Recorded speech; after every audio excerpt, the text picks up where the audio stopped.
তাই এতগুলো ফলের মধ্যে একটা হচ্ছে নারকেল। দেখা যাক নারকেলটাতে কি করে। ওয়াও, নারকেলের পেটে যে বাচ্চা আছে, এখন নারকেলটাকে অবশ করা হবে এবং বাচ্চাটাকে বের করা হবে। হ্যাঁ হ্যাঁ হ্যাঁ, মাছ সরিয়ে দিল, হাততালি মাছ। এখন পেটটা কাটা হবে।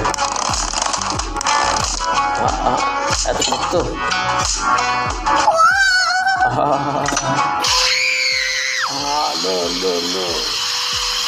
এটা করো না।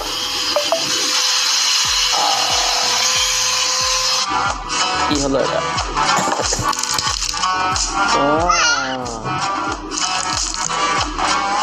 নারকেলের পিঠে কিসের বাচ্চা এটা? ভিডিওটা যদি ভালো লাগে চ্যানেলটা অবশ্যই লাইক সাবস্ক্রাইব করবেন। তারপর অনেক অনেক ধন্যবাদ।